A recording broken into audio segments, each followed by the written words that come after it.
Well, good evening once again. Day 122 of the Biden administration, which ends this week having survived its first major foreign policy crisis.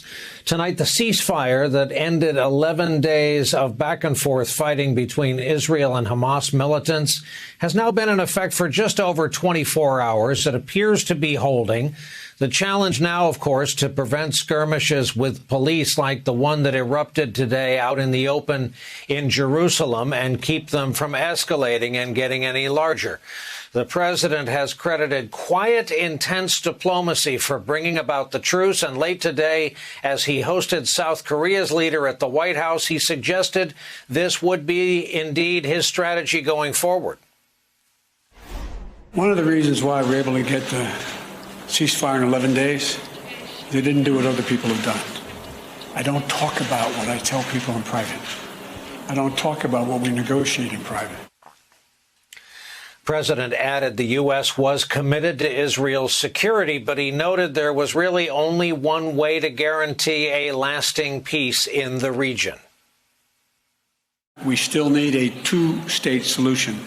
It is the only answer. We renewed the security commitment as well as economic commitment to the people on the West Bank. I also indicated to the Israelis that I thought it was very important that they stop in Jerusalem this intercommunal fighting that is by extremes on both sides. Until the region says unequivocally they acknowledge the right of Israel to exist as an independent Jewish state, there will be no peace. NBC News has new reporting tonight on the president's handling of this crisis with Israel and on his main objective. Quote, his approach was stylistically muted, substantively more hard line than some of his allies had expected. It was driven by a singular goal to end the violence as soon as possible so he could train his focus back onto his domestic agenda. Meanwhile, the 11-day conflict in Israel comes with an ugly after effect, a rise in attacks on Jews in our country and around the globe. Data from the Anti-Defamation League also noted an increase in hate speech on social media, and there are new calls from the administration for the administration to address this growing wave of anti-Semitism. Earlier on this network, the head of the Anti-Defamation League spoke out about the recent attacks. I do feel scared, and I've heard from Jewish people all over the country in the past week who are alarmed. From college campuses to La Cienega Boulevard in Los Angeles, people are feeling under assault. It's like a Charlottesville every day. Your opinion on how the president did this navigating overseas? Is the hard part indeed to come? And things have changed vis-a-vis U.S. and Israel. Yes, Brian, it's good to see you again. It's been a long time. I think he handled it admirably. I mean, it's a sign of what the Biden-Blinken form of diplomacy is: deliberate, cautious, saying what you mean, talking behind the scenes. One of the things that people haven't talked about is Biden's relationship with Bibi. It's not a state secret that I'm revealing when I say that Barack Obama and Bibi Netanyahu didn't have a love affair. Biden has purchased with Bibi because he supported him for 30 years. And when he says to Bibi, look, you've got to cut this out, Bibi knows he has to do that. That really wasn't the case with President Obama. And I'm so glad and relieved that President Biden mentioned the two-state solution. You know, the Trump administration played a kind of three-card Monte game with the two-state solution and kind of pretended it didn't exist.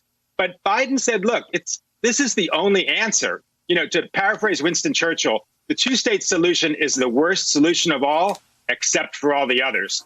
There really isn't any alternative.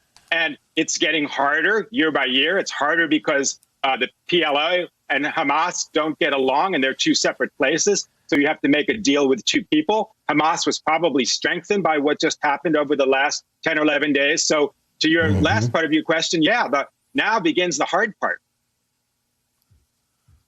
And Susan, from your perch, coming off the comments we just heard from Rick, how did they do at balancing agendas, walking and chewing gum, foreign and domestic, in the course of the same 11 days?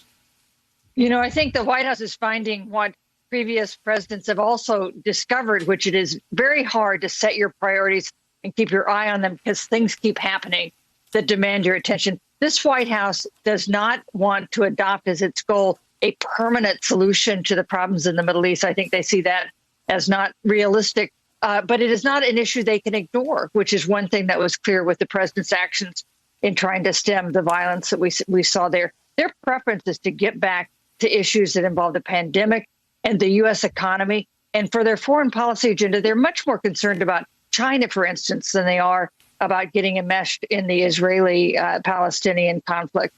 So I think they're pleased. You saw the president giving himself a little pat on the back about the behind-the-scenes diplomacy that helped achieve this ceasefire. But this is a problem they hope they can tamp down and turn to other problems that they are more concerned about and where they think they have a bigger chance of actually succeeding.